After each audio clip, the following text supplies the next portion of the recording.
Hey, I'm Adam. And I'm Brian. Of Everyone Has a Podcast, and you're listening to Pop Goes Your World. I'm Chris McBrien, and the pop culture from Generation X is everything to me. And I'm Derek Myers, and I'm here to educate Chris on the great pop culture of today's generation. Episode 90, what TV show should I binge watch next?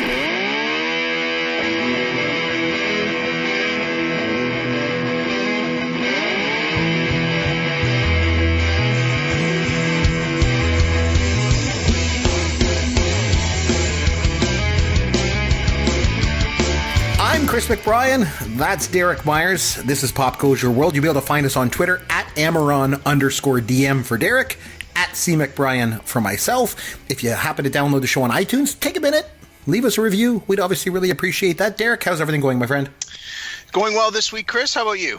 I am very, very excited. I love doing this show with you every week, as you know. Very excited because we have a guest with us. This is the first time that you and I, since we've sort of taken over doing this show together, that we're going to have a guest together. So it's very exciting. And it's one of my favorite guests. So I'm going to bring him in right away, and then we'll get started. All right? Sound good? For sure. All right. Yeah, absolutely. So our guest this week is Justin Mason. You probably know Justin from the Friends with Fantasy Benefits podcast. He's also on the Sleeper and the Bust with Paul Sporer and Jason Collette. You'll find him on Twitter at Justin Mason, FWFB. Justin Mason, welcome back to the show, my friend. Well, I felt like I had to come back, and thank you for having me, because you guys no longer have a millennial on the show. So even though technically I'm an older millennial, I guess I'm bringing the millennial flavor back with Yancey gone. That's awesome. We definitely need you to do that. I should also mention, Justin, if you don't know, is married to Danielle Salinger, who was a guest on our show here back on episode 47 when we did Childhood Celebrity Crushes. And Justin, as you mentioned, this is your return to the show because you last joined us on episode 31 when we did reality TV shows. Mm-hmm. And that was a lot of fun. By the way, I should say congratulations to you and Danielle. Since we last spoke in person, you welcomed a new member to your family. So congratulations. Thank you. It's been a little hectic, and oddly enough, I haven't been watching as much TV as I normally do because I've been home on paternity leave. I do most of my TV watching at work. Right. So, if you're Justin's boss, turn off the show now. Yeah, I'm glad she doesn't know what a podcast is, much less would listen to one. So, it's been really nice being home and being with the kid, heading back to work next week, and then school the week after that. So life is about to change drastically, but thank you. Nice. And how's the off season of baseball going for you? You're a big baseball guy, obviously. The podcasts that I mentioned that you're on are all baseball related. How's the off season? There is no off season. There is none. That's right. Unfortunately, I think some people take off a month or two to kind of regroup and refresh themselves, but I also cover football, and because I run my own site on top of working at 2 or 3 other sites, I have to really just keep going this is the busy season for me. So wow. Things actually start to calm down a little bit once the actual season starts. Man, I used to take like November, December, January off when I was doing Dear Mr. Fantasy, but I definitely know what you mean. So what's going on? What's new in the world of pop culture for you, Justin? Anything that's been going on lately? I know you've been a busy guy. See any movies or anything like that? I haven't. Oh, actually, I went and saw First Man, and I went and saw the Mary Poppins movie. We do a Christmas movie every year, and so nice. How was it? I thought it was really well done. It obviously can't be the original, but I thought it was a nice homage. It really, they threw some things back to the original movie, but also made it new but really kept with the kind of classic themes of it. I was really afraid. I'm really afraid of a lot of remakes. Did you like the original? Were you like a fan of the original Mary Poppins movie? I watched it when I was a really little kid and didn't see it again until recently. We watched it with my 8-year-old daughter prior to going and seeing the new one. I enjoyed it. I'm not a musical guy in general, and musicals tend to be a little boring for me, but for what it is, for a kid's movie and kind of a classic movie, I thought it was very enjoyable. I had a buddy of mine over last night. We were having a beer and we were talking, and he mentioned that movie. And he goes, "Oh, I really like the original Mary Poppins." I was like, "What?" It struck me as being odd. I've never seen it. And then over Christmas, my wife said we have two boys. My boys are like 9 and 6, and she said, "Oh, let's watch Mary Poppins." So she put it on. They were both bored by it. They didn't like it, and I was like, "Oh, I don't see what the big deal is here either." But I don't know. It's just me. My daughter liked it because it was because of the music. Right. She really loves music, and much more so than me. Another cool thing I've gotten into recently, because I have been home and I've been watching TV, but it's mostly like whatever's on at 4 o'clock in the morning on FX. I got into a show called Mom, and it's with Allison Janney, and I'm blanking on the chick's name from Scary Movie. That's the star of it. And it's Anna Faris. Anna Faris, yeah. Yes. And it's about a mom, two women who are recovering alcoholics and new in sobriety, and I'm a recovering alcoholic, and there are obviously things that Hollywood takes liberty with very often with alcoholism and AA, and especially. And I think this is one of the few times where I've seen really interesting and a better portrayal of Alcoholics Anonymous and alcoholism and what it's like to be sober, especially early on. And so it's a good show. Nice. And Derek, anything new in the world of pop culture for you? Well, the only thing I want to mention was we had the Golden Globes since we last recorded our last episode. And there were, shall we say, some surprise winners in the movie categories anyway. Bohemian Rhapsody ended up winning for Best Picture, and Rami Malek and his portrayal of Freddie Mercury won for Best Lead Actor. And I mean, you and I talked about that movie. We've done a show on Queen. I think it was a surprise to a lot of people that both he and the movie walked away with those awards. And it'll be interesting to see how this Golden Globe win potentially shapes the Oscar campaign for this movie. And I think as you and I had discussed after seeing the movie, it was entertaining. I mean, I enjoyed it. It was entertaining. The music, obviously, the music of Queen is great. As we said before, the movie takes a little bit of liberties with the facts in some places, and that some people were not happy with that. But I guess the voting body of the Golden Globes felt that it was more important to have a good time than to be accurate, and ended up giving out the awards. So I can't imagine. Do you think that Rami Malek will win the Oscar? I can't imagine he's going to win the Oscar for that. There's no way he's going to beat Christian Bale for Vice. There's no way, is he? I agree. Based on what I've been hearing on the various shows and what I've been reading, I agree. But hey, man, Hollywood can be a strange place, and if it was a guaranteed for sure thing, they wouldn't do the awards, right? It's true. So. This is true. They, as Justin would say, they give out the pen in April, which they don't do. Now, because speaking of Queen, and because I'm old, I should mention that one of the gifts that I got for Christmas was the Queen 3 CD set of like their greatest hits 1, 2, and then like the collaboration. And of course, because I'm old, it's a CD. But it was so because I listened to it in the truck when I'm driving around. So I got the CD. So anyway, so I put the CD on, I'm driving around, and the kids are with me driving around, and now they're really getting into Queen. So it's awesome. They love Don't Stop Me Now and Flash. I put on Flash Gordon, and my wife is like, what is this song? That song's annoying. And then of course, you know how there's like in the middle of the song, there's all these like spoken parts from the movie Flash Gordon. And I'm like repeating them all. I'm like, dispatch Wolrock and Ajax to bring back his body. And she's like, how do you know all this? What is going on here? Like, this is, oh man, I love that. So you guys ready to go? I am. All right, let's hit it. I mean, we love him, we hate him, we agree, we disagree. Freddie Mercury is the greatest singer who ever was. He is the greatest singer that ever will be. Some of the things in Freddie Mercury's real life were possibly X-rated. There is no way Rocky was a better movie than Taxi Driver. I love this idea. Probably the greatest film that's ever made. And I just picked it on a whim. And we can have a couple beers and we can play Escape from the Death Star. Walking in a winter wonderland. I try to pick something Christmas. This is a fargan trick question. Okay, so I brought Justin on the show for one particular reason. Well, two particular reasons. Number one, Justin, you're my friend. But also, I've been saying for a couple of episodes now how I need a new TV show to binge watch. I I binge watched some shows. I'm in need of some shows. So the last one that I watched was Ozark, and I really liked it. 2 seasons, great. Waiting for the 3rd season to come out.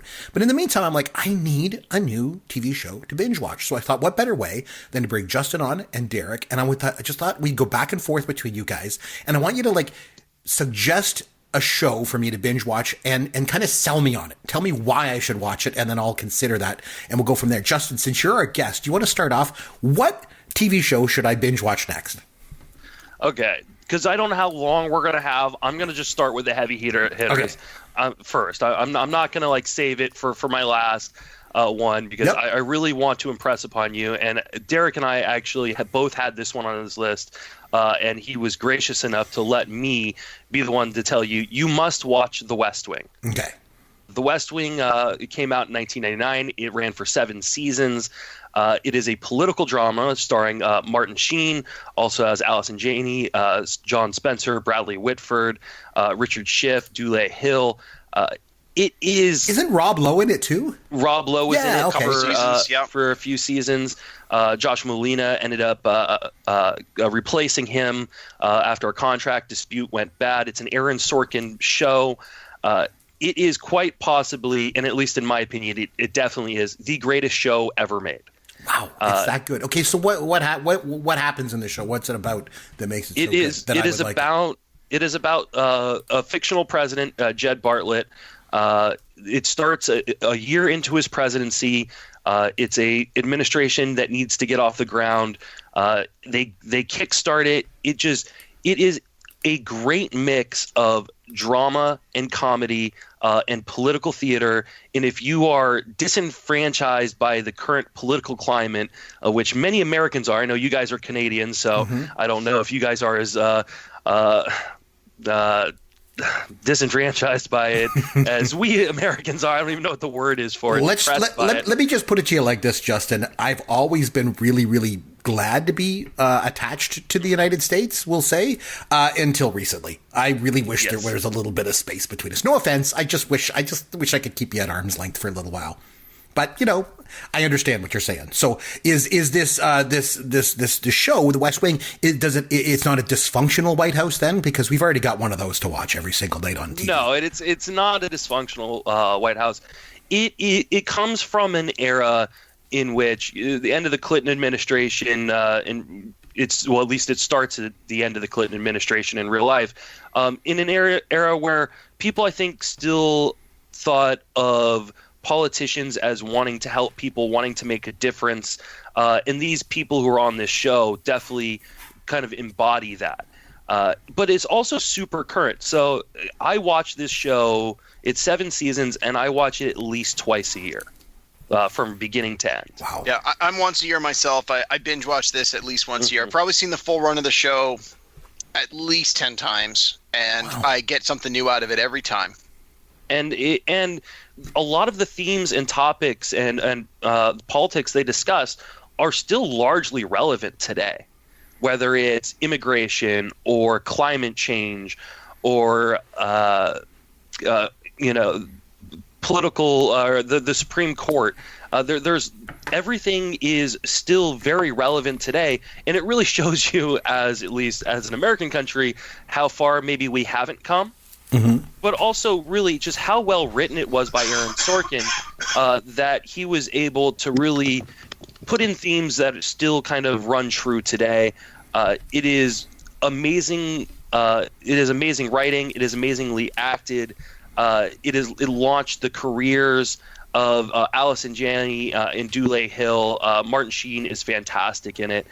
It just really is. It's, I believe, according to IMDb, 118 wins in terms of awards between Golden Globes and the Screenwriters Guild and Emmys. At a time when The Sopranos was the most popular show on TV, it whooped The Sopranos every single year at the Emmys and the Golden Globes. So it's just a show that you have to watch. And if you get through the third episode and you're not already hooked, we can no longer be friends. Okay, well, I guess I'm going to give it. Now, it's not available on Netflix. It is on Netflix. Now, here's the thing. There's something I think you need to understand, Justin. I don't know if you're aware of this, but I'm going to educate you on this. There's a difference between Netflix USA and Netflix Canada. And it's quite a big disparity, actually. So Netflix USA probably has, like, I don't know, 24,000 titles on it. You log into my Netflix account. Oh, okay. You know what? It's based on geography of where your computer is located. Because when I travel into the U.S. and I use my Netflix password on my phone, I have access to U.S. Netflix while I'm in the U.S. So in Cave, is it like 24,000 titles or something in the U.S. and the Canadian one has about 2,400 titles? It's like we're 1/10 the population. Yes, we get 1/10, the amount of Netflix shows. Yeah, that's not a very good conversion rate. No, it's not. So just so you're aware, I think I might have looked for it on Netflix Canada before and it wasn't available. I mean, I could always, take a look on, DVD or, on Android Box or something like that if I really wanted to try and get a hold of it. But I'll definitely put this on my list and I'll take a look at it. If I watch the first season. After we get off air, you give me your address. I will send you my DVD collection. Okay. Will you include, will you also, if you're going to send me a box with all that stuff in it, will you throw in a box of Crunch Berries in there for me? Crunch Berries, yes. All right. Thanks. That's awesome. Okay. So West Wing, 7 seasons. And if I watch the first season and I don't like it, you and I can't be friends anymore. So pretty much. Okay. So there's some risk with me watching this show as well. So I'm going to mark that up. Okay. Caveman, what do you got for me? What's a show that I need to watch? Sell me on it. All right. Sorry, I'm going to back up and talk about the West Wing as well for a second because, as Justin mentioned, it was on my list too, and I actually have all the DVDs as well, and so I'm happy I'll lend you mine. It might be a little easier to get you those than to get you Justin's. Yeah, but you don't send me Crunch Berries, so forget it. Oh, well. The truth comes out.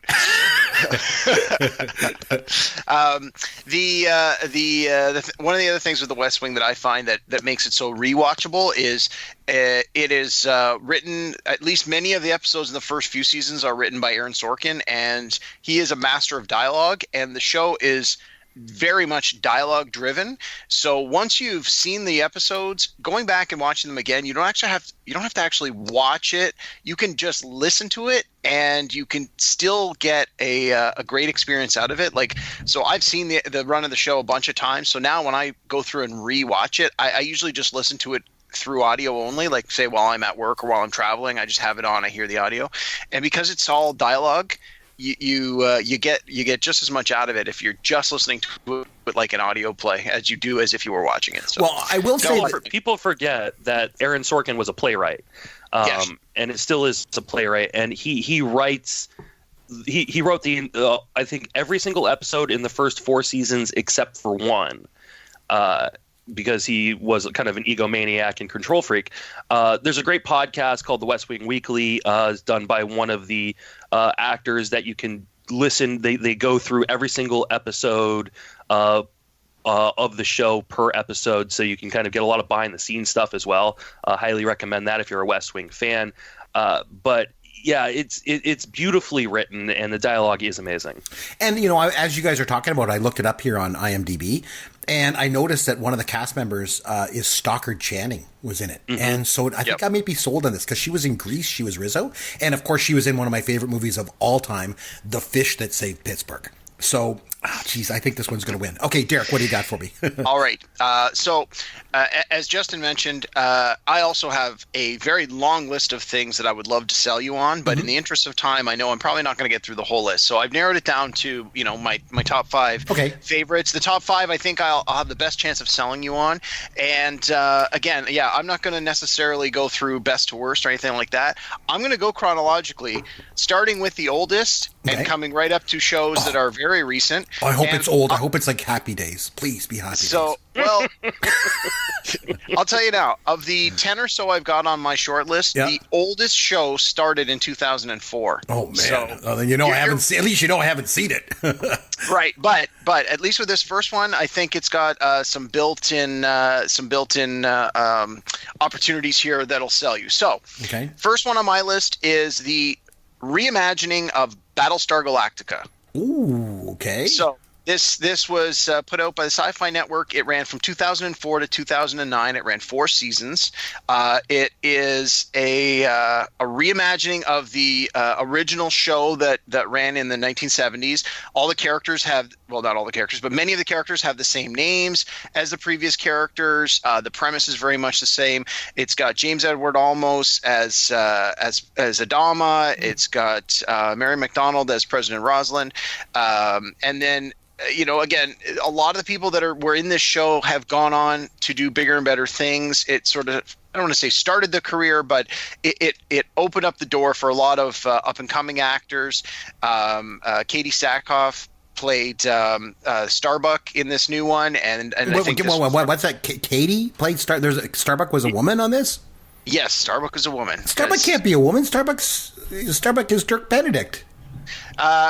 Well, a lot of the old cast make appearances in this new show as different characters, but the new show actually calls back to the old show. So although in the new show, like, the Cylons look different, they do show the old Cylons, and they have in-story reasons for why things look different now than they did in the 1970s show. So this is supposed to take place in the same world, or at least have a lot of the similar background. It ran for, what did it say here, about 73 episodes, and it was a really interesting take on how this intellectual property could be updated for a new generation, and it was quite good. It had a lot of mystery going on. It was they found out that there were Cylons that looked like people, and so part of the mystery of the show was, could some of your favorite characters actually be Cylons in disguise? And it had that sort of whodunit kind of feel to it running through the background, while at the same time it's this story of the refugees from well, they're not from Earth, they were looking for Earth, but the idea is that, the Cylon robots uprise and they take over the world, and everyone's like, oh my God, we got to get out of here. And then, only a handful of people survive, and they've got this fleet of ships. And apparently the ships in the new imagining are very much the same, if not exactly the same, as the ships from the 70s. So if you are familiar with the show from the 70s and the way sort of the ships in the fleet look, they retain that look. So when you see like shots of the fleet or shots of some of the key ships in the new episodes, they are the exact same or very similar to the old ships. So if you're familiar with the old show, if you enjoyed the old show, I think that this is a good starting point. It's a good way to ease you into something that's a little newer. It is a very binge-worthy. It has these season-wide story arcs along with the full story arc that runs the entire length of the show. So Battlestar Galactica, from 2004, give it a chance. I'm going to be hesitant on this, and here's why. Because I am such a fan of the original series. I mean, it only ran one year, but I mean, every Sunday night from 8 to 9, when I was like an 8 and 9-year-old kid, I would watch that show. Oh man, I loved that show so much. And Justin, when Danielle was on the show and we did our childhood crushes, I mentioned this show because I had the biggest crush on Maren Jensen.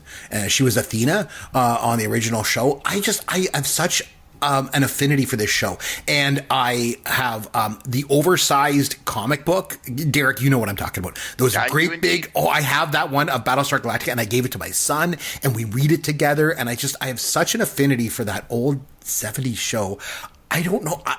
I'm torn whether or not I would watch this new one or not. I've heard good things about it. I think it was very critically acclaimed. The old one was so campy. That was what part of the charm was for me on that one too. I don't know. I'm torn on this one. So Justin, what do you got next for me? What should I binge watch next? Give me another idea. Okay, so I'm going to go with The Wire, and I can't believe you've never seen this. It was a show that ran from 2002 to 2008, took a year off. There was only 5 seasons. It covers the Baltimore drug scene through the lens of virtually anyone who could be involved. So police, the drug dealers, drug addicts, the press in one season. and it really kind of changes themes every season. There's kind of a different theme. Includes a lot of the same characters, but introduces a lot of new characters every season. It is one of the grittiest crime dramas out there. It ran on HBO. It just was so very well done. One of the main writers of the series was a former Baltimore police officer, so it's very accurate to the actual history of one of the dirtiest cities in America, in a city that I used to live in. So I know a lot of this history and experienced a lot of this kind of stuff kind of firsthand. A 9.3 out of 10 rating, star rating on IMDb. It is talked about as one of the greatest shows of all time, and just a must-see. Okay, I'm gonna let you in on a little secret about The Wire. So I mentioned we got done watching Ozark, and I said to my wife, we got to find a new show to watch. So I did a little bit of research, and I went online, and basically every single critics list that I went through, including Entertainment Weekly, which I subscribe to, and I really respect their take on a lot of things.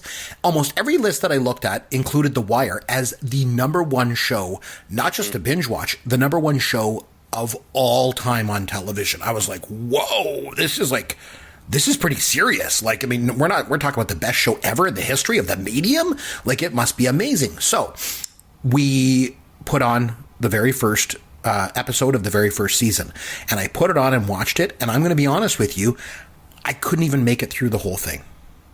Wow. I know. And I don't know. So this is why I want to know, does it get better? Or because my take on it was that not that just that it's kind of gritty and realistic. I know that's what they're going for.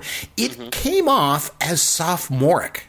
I know this is good. I'm going to get emails for this. I'm sorry. But when I watched it, I thought it felt like it was done by a bunch of film school students that dropped out after the first semester. Like, I was like, the lighting looked weird. The staging looked weird. The sets were weird. I was like, It just didn't look professional. I don't know. There's just, and I know, I understand. It definitely has an unclean look, but I think that is purposeful.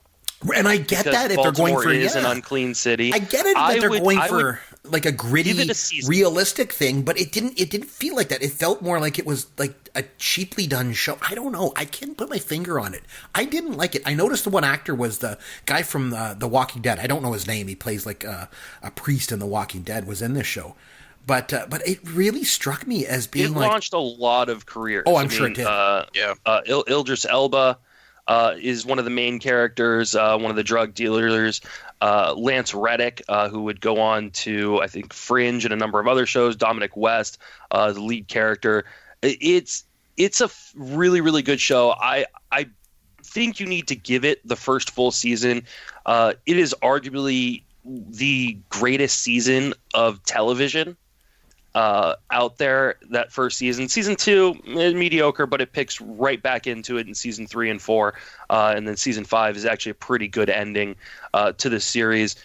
You need to wait for all the characters in the first season to be introduced before you pass judgment, because Omar, who is a drug dealer mercenary of sorts, is introduced, I think, in episode 4, and he may be the greatest character in any series. Okay, well, I mean, I'm willing to go back and give it another try at some point. I don't know if I'm going to be able to convince my wife to watch it, because she was like, I don't like this show. But yeah, it struck me. I'm willing to go back because when I look at so many critics lists that all have it as the best show of all time, like over every other TV show, I'm shocked on it. I should mention one thing too. It just came to my mind. Justin, I noticed today you sent out a tweet and you said, "Hey, I'm going to be going on Pop Goes Your World. I'm trying to convince Chris to watch, binge watch these shows." And I noticed you got a lot of responses to that. And there was these people mentioning all these shows, most of which I never even really heard of before. Like some of them I hadn't heard of. I know. And the one guy was like, "Hey, you got to watch Black Mirror." And I unless Black Mirror is an episode of Good Times, I've never seen it. So Black Mirror's on my list. No, I have not seen almost any of those shows that were coming up on that list. I think Black Mirror is more of a Yancey show than maybe you would enjoy. But right. I'm interested. I've never seen it either, so it's definitely on my list of things I mean, I watch a ton of TV when I'm at work, so it's definitely something that I will watch at some point, and I'm looking forward to hearing Caveman's discussion of it. Mm-hmm. Okay, so Caveman, what do you got for me? So I, as mentioned, I do have Black Mirror on my list, but unfortunately it didn't make my top 5. So if we don't have enough, I'll have to just give it the 30-second honorable mention. But okay, so I'm gonna again.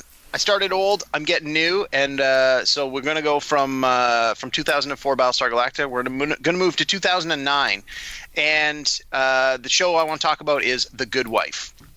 So, of all the shows on my list, this is the only show that is from one of the traditional networks. This was originally on ABC, ran from 2009 to 2016. It ran 7 full seasons, and it stars Juliana Margulies, Christine Baranski, Alan Cumming, Chris Noth, and had substantial guest roles from people like Michael J. Fox, Nathan Lane, Gary Cole, and Jeffrey Dean Morgan. So huge cast, and it ran 7 full seasons. So we're talking probably about 140 episodes, give or take, 156, pardon me. And the show is great. Now it does suffer from a 20-plus episode season in that on traditional networks, you got a lot of filler. You have these great story arcs, but they probably should really only run about 12 or 15 episodes, but they've got to fill into 20 to 22 to 24 episodes. So there are certainly, a handful of episodes that you sort of watch and go, that really didn't advance the overall story arc. But the character development, the overall story is great. The basic premise is that Juliana Margulies is married to Chris Noth's character. He's the Attorney General of Chicago. And in the first episode, you find out that he has been caught cheating on his wife in a sex scandal, and he is sent to prison for various political related crimes. And so now you've got this single mother who has given up her practice as a lawyer to be a full-time mom when the husband's career became tremendously successful, and she's got to go back into the working world, and with this stigma of, hey, I used to be someone important in society, and now I'm looked on as a pariah because my husband's in prison, and she's got to rebuild her own life and raise her kids. And so she goes back to work at the law firm run by Christine Baranski, and political shenanigans ensue. This reminded me very much of The West Wing in that it is, again, dialogue driven. You've got these incredibly well developed characters, and over the course of the 7 seasons, the character of Juliana Margulies' character really comes into her own. She gets her own political aspirations, and you get to see some of the behind-the-scenes workings of how some of the political machine works, some of the shady dealings that go on or that we suspect go on. But ultimately, given that it's on ABC and she is the hero, it does sort of fall into that procedural formula a little bit, where most weeks by the end everything is been put right, or at least there's for the most part a very positive spin put on it. But don't let that hurt your overall impression of this show. It ran 7 seasons for a reason, and it has actually spawned a spin-off called The Good Fight, which has completed 2 seasons, and the 3rd season is about to start. So if you get into this show, you enjoy this show, you like the way the show is written and directed, the feel of the show, the style of the show, the characters in the show, you've got 7 seasons of The Good Wife, you've got 2 seasons of The Good Fight. So there is potentially a huge well of great TV to draw from here in this world. So okay. The Good Wife is my number 2. Sounds good. So the 2 things that I'll mention about The Good Wife. Number 1, my wife has already seen this show. She watched the whole thing and she really liked it. She said it was really, really good. The other thing is, I remember, it's about a year and a half ago, Derek, you and I went on a little bit of a mini trip together, and we went up a bit north of here, and we went to see ZZ Top in concert. And yes. We got a hotel room. We went to see ZZ Top. It was awesome at the casino. And then I remember we went back to the room afterward, and then I'm like, okay, I got to go to bed. And you're like, oh, I'm just going to plug in my iPad here, and I'm just going to watch The Good Wife. And I was like, what's that? Is that like, what is that like on Pornhub or something? What's that? It struck me as being a weird thing. Oh yeah, you go to bed, but I'm just going to watch The Good Wife. I'm like, what? So that always sticks out in my mind. But my wife has already seen that one, so I don't know if I'll be able to watch it. I heard it was great though. So. Well, I think it's got a lot of performers that I know that you enjoy, and I think that it's sharp enough. The themes are good. And I know you like politics. There's a lot of that state politics, and at a later point in the show, some of the characters run for national office as well. So I think between the lawyer stuff and the politics stuff and the performances, you'll enjoy it. The new spinoff, The Good Fight, is very aware of today's political climate in the U.S.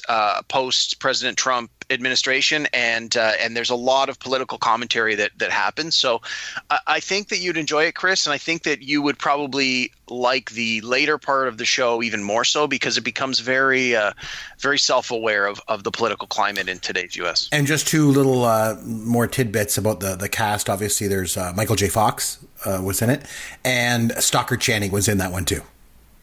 Yeah, she plays the mother, Juliana Margulies' character's mother. Yep. Once again, the fish that saved Pittsburgh is coming into it, so I like that. Okay, Justin, what do you got?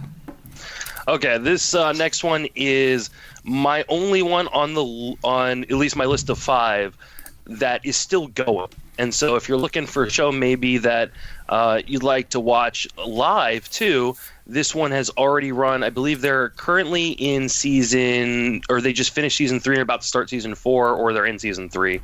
They've already been picked up for season 4. But it's The Good Place. It is a half-hour comedy, and it is so funny. But it's a comedy with a ton of heart and really a ton of brains, even though it's largely based on some stupid characters.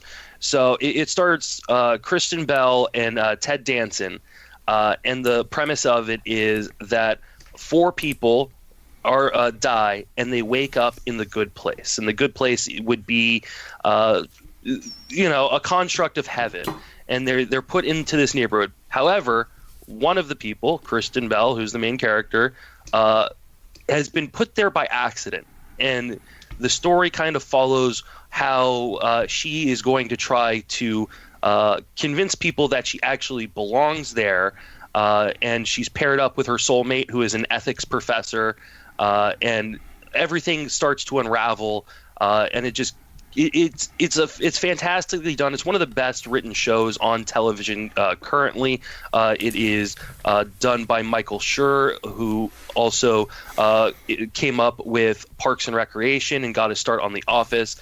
It's just extremely funny, but a lot of heart, and really a lot of interesting questions about spirituality and religion and what the meaning of being good is. Okay, so I will say this. When I was looking to try and find a new show to binge watch, we actually looked at this show, The Good Place, and my wife was like, "Oh, well, we should try this one." And so I actually watched the first episode as well, and I wasn't really taken by it. She liked it. She stayed with it. She watched it. I didn't. The problem that I had actually was Kristen Bell, and I'll explain it. Kristen Bell is too good looking to play this part. That's what I thought, because to me it struck me as this character was she was a bad person in her previous life, and she was kind of a loser and this kind of thing. She was supposed to be in hell or something, and I was like, Kristen Bell's just too good looking. She's the wrong person to be cast in this role. So I found it to be difficult for me to get into for that reason. I don't know. I'm a big into casting. You need to give it the first full season, because your conception of that and really the entire show, I don't want to say anything and give it away for those who haven't watched it and may watch it. There are twists and turns in this that are so well written that you never see coming, and that explain everything, including that. It's just something you need to actually really give at least the first full season, and I guarantee you, if you watch the first full season, you will watch the rest of them. Okay, fair enough. I'll do that. That brings to mind something else, because you mentioned that this show's still going. It's sort of live, as you said, quote unquote. And this makes me think of something. I believe that binge watching is a different experience than watching a show sort of the traditional way, where you wait every week. Like I go back to Lost. Like when Lost came out, Lost is one of the few shows that's of the millennial generation that I actually loved, and I loved watching every week. And it was like it was like I couldn't wait until the next week to watch another episode, and it was a different experience than watching it all together. I think some TV shows lend themselves to be binge watched, and that's fine, and some don't. One show that sticks out to me is The Walking Dead. I think if I were to binge watch The Walking Dead, I don't think I would enjoy it very much, because it would just be too much. Just be too much over and over again. It's like, oh, this is too much. Whereas if you have a week in between, it kind of gives you a bit of a buffer. But so I definitely think that binge watching is a different experience than sort of the traditional way to watch. Do you guys agree? I completely agree, and I think The Walking Dead is the perfect example, because I think if you're watching it week to week, you don't think about the fact that it's really the same storyline over and over and over and over again. But if you watch it, 4, 5, 6 episodes at a time, and you're watching the entire series over the course of a few weeks or a month, you really realize that, oh my God, I just saw this storyline, even though it was 2 seasons ago. I just saw it last week. And that's a good point, because then it gives you a week in between to kind of go back to that world and play around in that world for a little bit, and then go away again, and then come back and play around in that world for a bit and go away. Because you're right, every week it's the exact same thing. Nothing happens. It's like 7 seasons, 8 seasons, nothing happens.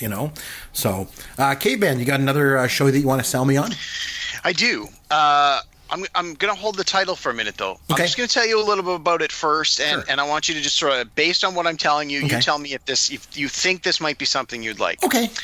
Okay, so the show is based on a book, and the book is a nonfiction book written by an author. So the author basically is the person who invented psychological profiling for the FBI. Okay. So the author was a psychologist who in the 60s, 70s worked with the FBI to help create the science of psychological profiling. So it revolutionized detective work. How do we find some of the worst, wackiest, craziest criminals who don't work within the traditional means of, at that time, what police understood bad guys to sort of be like? He was able to it was an uphill battle, because obviously change is bad. People fear change, and oh my God, this is unlike anything we've ever done. But upon demonstrating some success, cases that had never ever been solved, that detectives were just up against a wall, they couldn't figure out how things were coming together.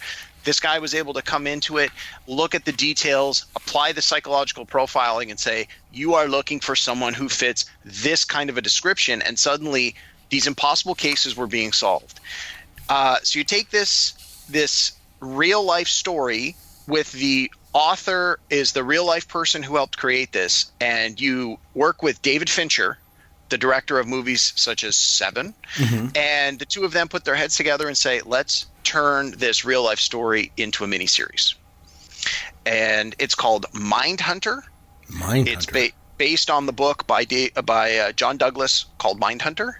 John Douglas has written a whole series of books, again, all nonfiction, all about how this application of psychological profiling has helped catch cases and solve crimes. And it's on Netflix. It was ran in 2017. It is only run 1 season, but it has been picked up for a 2nd season, and it ran 10 episodes. This is one of those ones that, as with many Netflix shows, I think if it ran week to week, it might have had a hard time finding an audience. But when you can sit and binge and watch 10 one-hour episodes, maybe not all in one day, but over the course of a very short period of time, the pieces fall together very quickly, very nicely. It doesn't have any huge star power behind it in the sense of people who are on screen, but it has a lot of actors where you're like, oh, I know that guy. Oh, I recognize that girl. Oh, well, that's the guy from that thing. So you're not you're forced to focus on the story elements more because you're not distracted by, oh, well, that's my favorite actor, so that must be someone who's important to this story in some way. They're not going to kill off that guy. He's clearly the star kind of thing. But it's this again, it's like a psychological thriller, if you will, and it's the way that this guy, applies this new science to the methodologies used by the police and by FBI, and it's something I think you'd dig. Mindhunter, and it's a Netflix produced show. Yes, it is. I will say that Netflix does seem to be able to tap into something when it comes to finding what people want to watch. And as I often tell my students in class, like Netflix has their own marketing built right into it. It's inherent in the way that it's done because they can easily just go in and look at the data and go, this is what people watch. This is what people like. Like they were able to go in there and look at it and go, okay, we have our two most popular shows that we have are Breaking Bad and Arrested Development. Okay, well, somebody get Jason Bateman on the phone and tell him we want to get a show that's just like Breaking Bad about somebody that kind of gets into the crime world. And they're able to come up with shows based on their marketing that gives people what they want. It's a very intriguing thing. Netflix is incredible the way that they do things. So I will definitely put that on the list. It's a new one, right? Okay, I'll give that one a try. Justin, what do you got for me? I'm currently putting Mindhunter into my queue on Netflix. That sounds very amazing. Cool. Excellent. So I definitely will be checking that one out. And before I say my next one, I just want to say I love doing this episode because when we started, I had 5 that we were going to talk about, and then I had 9 honorable mentions. I've already remembered a bunch of other shows because of just talking this out that I'm going to add to my honorable mentions list. This next one, sometimes when you want to binge watch something, you don't want it to last a super long time in terms of, like, The West Wing has 7 seasons. Right. Good point. Good point. And sometimes you just want kind of a quick hitter, especially if you're someone like me who I do a lot of my TV watching at work, which means on my weekends I don't watch the shows, and sometimes I would just want to get through it in a week. One of those kind of shows is Rome. Rome is only 2 seasons long. It ran from 2005 to 2007. It was canceled because the production value was so expensive that it wasn't economical for HBO to keep doing it. But man, is it fantastic! And if you're like me and you love history, it's just a really well done show. It follows a bunch of different parts of Roman life, from pretty much the end of Julius Caesar and then the rise of Octavius. So it follows Octavius, it follows Caesar, it follows 2 Roman legions, it follows Mark Antony. It's really, really well done. It's beautiful. It's well written. The storylines are very compelling. It is graphic. It is an HBO show about Rome. It is very graphic, has a lot of nudity, a lot of violence. So if that's not your cup of tea, you definitely probably want to stay away from it. But I got no problem with nudity. It was very, very well done. And one of those shows that I can go back and rewatch multiple times. And really just get something different out of it every time. I will say this. So I kind of have 2 different types of shows that I like to watch when it comes to binge watching. We got the show that my wife and I will watch, like, in the evening, when everything's done, the kids go to bed, let's watch a show. And then I have another type of kind of, I almost want to describe it as like a mindless kind of show that you just kind of put on. And like, I'll put things in perspective. So I was able to convince my wife when I first got married, she wouldn't allow me to have a TV in the bedroom. And then, Justin, after a while, you get married for a while and it's like, okay, put a TV in the bedroom. This is the way things go, right? So I finally was able to get a TV in the bedroom, and I've got Netflix up in the bedroom with a Roku stick. And so there's a lot of times we'll go to bed and I'll put a TV show on, but I just want to put something on just to fall asleep. And so I've been watching The Office because I'd never seen The Office. And it is fantastic. But that's my falling to sleep kind of show that I might put on. So I have those different kind of shows. So I was struck by that because you said sometimes you don't want to watch, 7 seasons of a show. You just want to watch something short. And I was kind of, brought back to that. But anyway, you got something else for me, Caveman, that I should watch? I do. So I have two shows on my list that are animated cartoons. Okay, well, why don't you give me? You want to give me them both together, or just? No, I was going to say I'm just going to give you one. I'll throw the other one in later as an honorable mention because I'm not really sure if you're really going to be 100% on board for either of them. Okay, so I figure I'm going to go with the one that I think you would enjoy more, even though I think the other one is immensely more popular. So the one I'm going to talk about is called Big Mouth. It's, again, another Netflix show. It has completed 2 seasons. They've already been picked up for a 3rd season. Okay. The way that I describe this to people who don't know anything about this is if you were to imagine the kids from the South Park cartoon who are supposed to be in the 4th grade were a few years older and a little bit more self-aware of life in general, and one of the things I love about South Park is that the kids are still kids. So sometimes they get some pretty strange ideas about things, and they call things the wrong name, and because they're supposed to be naive and inexperienced. So if we were to move that sort of story forward, and they were 7th graders, and they had the internet, and they were a little bit more in the know about how things are and how things work, but not completely because they are still kids. That's sort of the setup for Big Mouth. The summary here I'm reading says this series follows a group of 7th graders as they navigate their way through puberty, masturbation, and sexual arousal. And that may sound dirtier than it's supposed to, but it is brought to you by the comedic minds of Nick Kroll and John Mulaney. It also features voice work from Jordan Peele, Fred Armisen, Maya Rudolph. It is one of the filthiest cartoons I've ever seen, but it is so on the nose, and they use the dirty jokes and the bad words, and yet heartwarming and touching cartoons I've ever watched. It helps these characters. It tells the story of how these 7th graders are navigating life as they're going through puberty, some more quickly than others. And it features stories told from both the point of views of the boys and the girls. So even though I thought episode 1 was hilarious because it's all about the boys, my wife didn't really care for it. But by episode 2, we got the story from the point of view of the girls, and my wife was 100% on board after that. And the show is only half an hour. Each episode's only half an hour. I think each season's 10 or 12 episodes, so there's not a lot of overall hours to watch here. It's gone through 2 seasons already with a 3rd season on the way. It is great. Definitely not appropriate for your little kids, even though the message is probably appropriate for kids approaching puberty. If Chris, your kids aren't quite in that grade 7 yet, are they? How old's your oldest? No, 9. He's 9. So he's what, like grade 4, grade 5, somewhere? Grade 4, yeah. Yeah, so he's got a few more years. I definitely wouldn't. I mean, hey, you're his parent, but I probably wouldn't let my watch this show. I don't have to worry about it. My wife would kill me. So yeah, but again, I think that if you and the wife watched it together, or maybe if you at least watched it, you'd be able to identify, hey, I can see my kid sort of falling into the tropes of a couple of these kids on the show. It is educational. It makes a lot of very good points in very funny ways. It tackles topics and discussions that maybe aren't often handled in the right way on a public television show, but because it's cable, they can do things and say things and get away with things. But in season 2, they have an episode all about sex education, and it is unlike any television sitcom that tackles sex ed, and it is fantastic.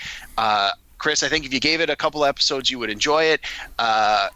I don't know. I mean, I would encourage you to maybe see if the wife wants to watch it, but I think you may want to do a couple of screenings of a couple episodes before you do. But I would say check out Big Mouth. I think you'd enjoy it. Okay, so Justin, do you have any? You've mentioned lots of shows here. I think I've got a good takeaway, and I'll share it with you in a bit. Do you have some like honorable mentions you just want to throw to me in the interest of time? Just a bunch of other shows I should consider. I have a ton of honorable mentions. My number 5 was going to be Band of Brothers. Okay, I've never seen it. Yeah, if you like Saving Private Ryan, it is a 10-part miniseries that follows Easy Company in World War II. Fantastically done by Tom Hanks. Let's see, I'm just going to run down a bunch of them. Marco Polo, a Netflix show, fantastic. I've never heard of it. The League? Isn't the League about a fantasy baseball league or something? Yeah, fantasy football. Yeah. And so it is done by Nick Kroll and a bunch of other guys as well. Extremely funny, extremely crass, how friends treat each other in a fantasy league. You being a fantasy guy, you must go and watch that. Suits is a show that's still on the air. Psych is a fantastic show that was on USA. Comedy, buddy comedy about a guy who is pretending to be a psychic to work for a police department. If you like The Office, you're going to love Parks and Recreation. I've heard good things. I've heard good things about that one. And if you like Ozarks, I think you'd like Peaky Blinders, which is another Netflix show. Peaky Blinders? Peaky Blinders. Peaky Blinders. It is a crime drama or gangster drama set in the 1920s in England. Okay. Fantastically done. It sounds like a British show, just the title, you know? It is. And it's really, really good. If I'm assuming you being a Gen X guy, were you a fan of Quantum Leap? Loved it. Funny enough, it was an 80s show. I've never seen an episode of it. Oh, well, if you ever go back and watch it and you like it and you want to see an updated version, there was a show that only ran one season called Journeyman. And it was set in San Francisco. Loved it. It was great. Yep. Then The Fall is another Netflix show, gritty crime drama as well. John Adams, a miniseries based on the life of John Adams, is fantastic if you're into history. Here's one that I can't believe you've never watched. Mm-hmm. It's still on the air right now. The Goldbergs. It's on ABC. It is a half-hour comedy. It is set in the 1980s. I was going to say, it's a bit of a throwback show, isn't it? Mm-hmm. I haven't seen it. I've heard about it. But it's hilarious, it's even if you don't get the references. But my wife loves it even more than I do because she does. She's a little bit older than me and is a Gen Xer, remembers the 80s, unlike me. But even I can enjoy it. It's really, really funny, and it's pretty much directly based on the life of the creator, Adam Goldberg. And then at the end, he shows clips from his life that match up to what the storyline was because he used to videotape everything growing up. So that is a fantastic show. Sherlock, which is a British show based on Sherlock Holmes, my favorite ever kind of adaptation of Sherlock Holmes. Luther is a gritty crime drama, a British show as well with Idris Elba. Turn, which is an American show based on the spies that helped the America win the Revolutionary War. And it also features one of my favorite people, which is Ian Kahn, who is a fantasy baseball enthusiast and in the fantasy baseball industry and a professional actor as well. And then finally, this one's for Yancey. A show called Jericho. It is a post-apocalyptic show that what would life be like in a small town if the majority of American cities were hit by nuclear holocaust. And even though it's something that you may not necessarily like from the sound of it, I actually really, really enjoyed it, even though I'm not usually into Yancey stuff. But I figure that's a shout out for Yancey. Oh, very cool. Derek, you got some honorable mentions you want to throw at me? Absolutely. Not quite as many. Actually, I just want to say, of all the ones on Justin's list, I actually had not seen a lot of the ones on his list, but one of the ones that came highly recommended to me was Peaky Blinders, which I tried to watch. I watched 2 or 3 episodes, and for the life of me, I could not get into it. It just did not work for me at all. But almost every other one on your list. It's too British for you, maybe. No, I think it was just that it's a period show, and I just couldn't really get into the period. Everyone's like, yeah, but it's so great, and the outfits and the costumes and everything. I'm like, you know what? If that's your selling point is they look good, I'm like, I'm watching something else. It had a great cast, but I just couldn't get into it. But a lot of the other ones on his list that I have seen were great, and a number on his list I've been meaning to get to. So my honorable mentions list is much shorter because, again, I didn't know how many we were going to do. Black Mirror we already talked about. It's a sci-fi show. It's essentially 60-minute to 90-minute movies, and each episode is only like 3 or 4 episodes. It is currently running on Netflix. The newest one dropped just a few weeks ago. I think it's called Bandersnatch, if I remember correctly, is the name of the little movie/episode. And it is a choose-your-own-adventure show. You use your remote control to choose the scenes of the show to figure out the outcome. So, Chris, if you watched it and I watched it, we would get different outcomes depending on the choices we make as we watch the show. It's very meta and very crazy. Wow. It's a crazy use of And the medium. Sorry, you said it was called Bandersnatch? I think it's called Bandersnatch. It's Isn't that the guy that played Doctor Strange? That's Cumberbatch. Oh, okay. Sorry. Who also is in the Sherlock adaptation that Justin just mentioned, which is fantastic. So anyway, Black Mirror, it's a bunch of little, mini movies that are about technology. They're sort of told in the not too distant future. What if some aspect of technology sort of ran amok or did something a little bit out of left field? So that, again, is sort of a Yancey shout out. My second animated show was Rick and Morty, which basically the premise of that one, if you took from Back to the Future, if you took Marty and Doc Brown and you called them Rick and Morty instead of Doc and Marty, and you took them on these crazy adventures, that's essentially the one-line reading of what is Rick and Morty. But it's very adult, it's very rude. It's again, I'm not sure if you'd like that one so much, Chris, or not, so that's why I didn't put it on the main list. Ballers features Dwayne "The Rock" Johnson as an ex-football player who is now an agent representing the football players he once played beside. I think, again, being a sports guy, you'd probably find that show pretty good. It's on HBO. I think it's run, if I remember correctly, 4 or 5 seasons now. Ballers has run 4 seasons with a 5th season on the way. Billions, I've talked up a number of times on this show, so I won't go into that. And the last honorable mention I have on my list is Westworld. Again, this is an updated adaptation of the Yul Brynner movie from '73. It was a movie, and it was created by Michael Crichton. Park, thank you very much. His name was escaping me. Obviously, it's inspired by that original work, but it has been really fleshed out. It's got 2 full seasons, 2 excellent seasons. The cast is A+, top notch. It's got a lot of mystery, a lot of twists and turns. They take full advantage of the new technology and computer animation. The show looks fabulous. It's got a huge cast, and again, it's one where each season has a major story arc, but the 2 seasons combine together quite nicely.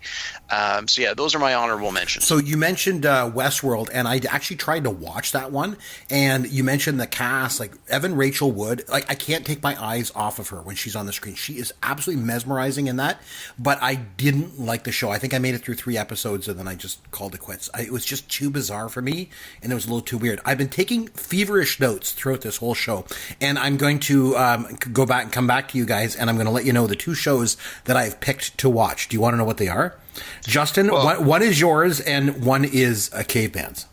So before we get to that, I actually had one more for Realsy's show I wanted to talk to. Can we squeeze one more? Yeah, of course. Go for it. Okay. I guarantee this will make your list because it stars Henry Winkler. Oh God, well, give it to me. Whoa. Okay. This show. It's not Joni Loves Chachi, is it? No, he wasn't in that one. This show is Happy from last year, 2018. It's called Barry. It was written, created, directed, and stars Bill Hader, who many people would probably remember from Saturday Night Live. Right. And it stars Bill Hader and Henry Winkler. And the premise is that Bill Hader's character, Barry, was a hitman, like an assassin for the U.S. government, and he is in private practice, and he wants to retire. And he decides he wants to be an actor. Why not? And Henry Winkler is the acting coach. And it is a group of terrible actors led by a terrible washed-up actor himself. And Barry just finds something that works for him, and he tries to fit in. But at the same time, his handler won't let him retire from being an assassin. And it's not a ha-ha, laugh-out-loud comedy. It is very much a drama that has a lot of funny parts, but the performances are fantastic. Henry Winkler won an Emmy. The show itself also won. It is only put out 1 season. They are in the process of making season 2. The episodes are fairly short, but it's got Henry Winkler. So I got to think, Chris, that in and of itself will get you to watch the first episode. 2 things about that show. Number 1, I was getting all ready, as you know, back in October to go to the Hamilton Comic-Con to meet Henry Winkler, to meet the Fonz. I was so excited. And then he won the Emmy for Barry, and then he canceled his appearance there. I don't know if it was because he won an Emmy or whatever, but I was just so crushed that I didn't get the chance to go see Fonzie. So there's that. And there's a similar show kind of to that, I think, because I did find a show on Netflix called The Kaminsky Method that's about an acting coach, and it's played by Michael Douglas. And of course, Alan Arkin is in it, who I just absolutely love. And I really like that show a lot. So I don't know. I so kind of want to watch it, kind of don't. But anyway, so I just wanted to share. Winkler also does a few episodes of Parks and Recreation. So you're trying to sell me that one. I like I said, I've made a lot of notes, so I'm going to come back here with you guys. This is what I've come up with. So Justin, I picked one of your shows, and Caveman, I picked one of your shows that I'm willing to watch. Justin, your show, The West Wing. I think that's the show that I need to watch. So I'm going to go ahead and watch that one, and then I'll let you know how that works out. And Caveman, the show that I picked of all the ones that you gave me, I actually came in with Big Mouth. That's the one I want to watch. Nice. I think it's going to be right up my alley. I do like that kind of humor. I like that kind of stuff. I think it's going to be a lot of fun. So I'm going to do my best to watch both those shows and then get back to you guys on that. Now that, because we're running a bit late on time, it's time now to have some fun with Caveman. Okay, guys, so here's what we're going to do. Justin, since you're a fantasy baseball guy, and Derek, since you're like a Vegas guy, you like betting and odds and that kind of thing, you guys understand the concept of over-under, right? So we're going to do a game with that. First of all, I should mention, when it comes to seasons of a TV series, there's a phenomenon that's happened in the millennial generation that just irks me. And this idea, I think it's ever since Survivor came out and started doing like two runs of episodes a year, and they call them seasons. So then it's like Survivor's been on for like 35 seasons. No, it's been on for 15 years. You know what I mean? Like, it's like, so that's always irked me. But I'm talking about TV seasons here. And what I want to do is I'm going to give you the over-under. I'm going to set the over-under at 5.5.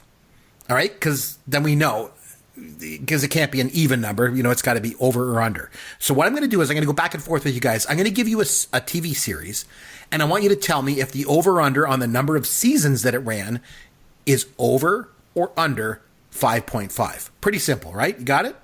Yep. Okay, so Justin, I'll start with you. Lost, over or under 5.5? Oh, God. I have seen Lost, and it has 7 seasons. I'm going to go over. Okay, you are right. It's over. It's 6 seasons. Okay, 6 seasons. Caveman, The Love Boat, over or under 5.5 seasons? I really hope it was under. No, it's 10 years. It was over. Wow.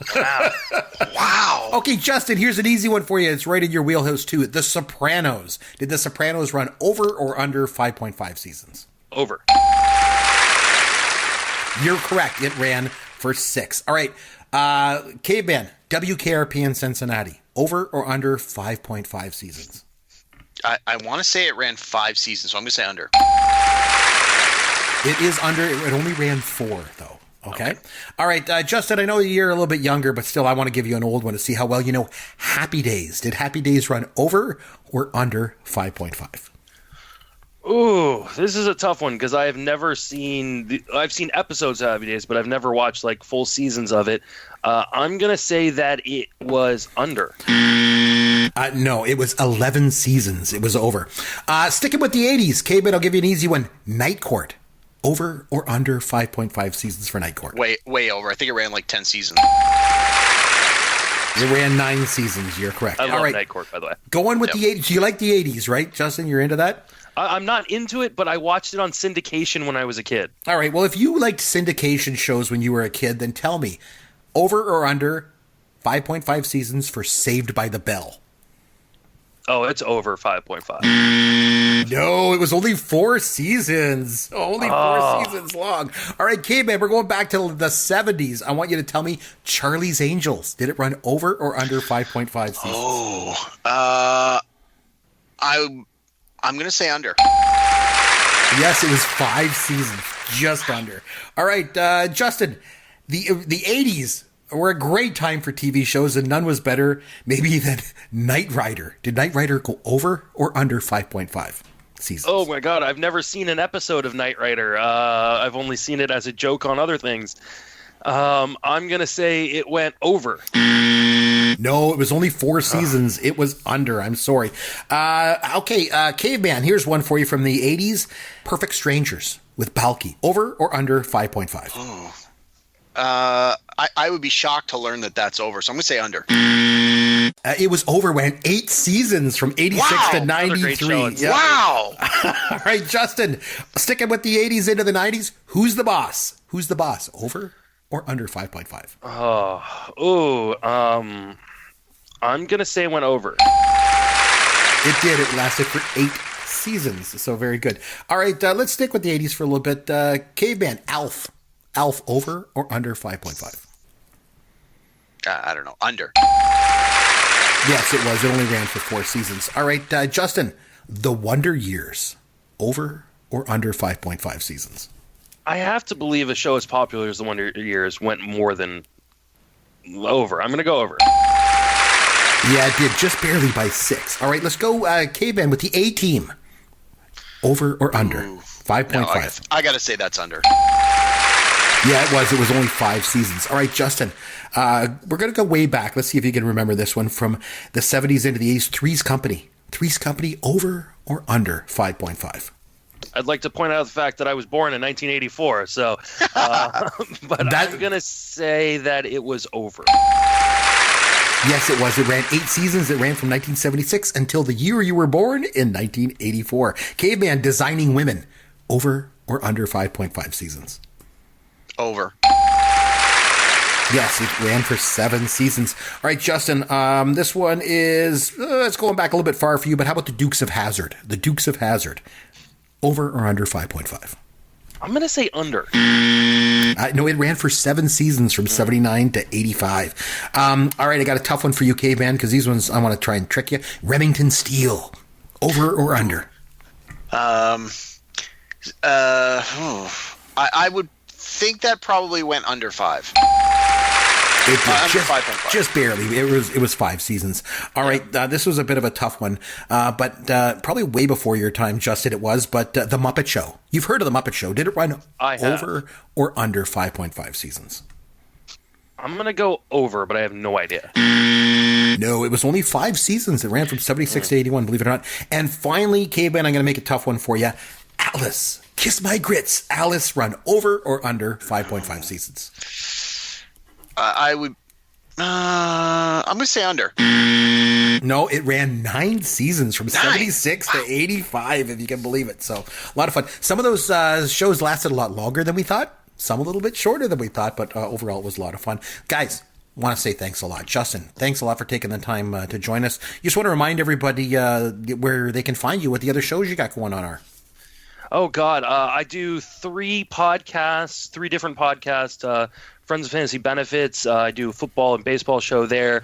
Then The Sleeper and the Bust with Paul Sporer, Jason Collette, and Nick Pollock. And then I do my own podcast, the Great Fantasy Baseball Invitational Podcast, for a fantasy baseball competition that I run. Very, very cool. So make sure to check you out there. And Derek, you'll be able to reach on Twitter at Amaron_DM. You'll find me on Twitter at CMcBrien. And you'll find all of our contact information at the website, popgoesyourworld.com. On behalf of Derek Myers, this is Chris McBrien saying thanks for listening to Pop Goes Your World, the pop culture podcast for the generations.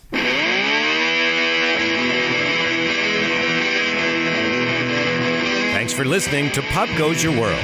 You can contact Chris and Derek at popgoesyourworld.com.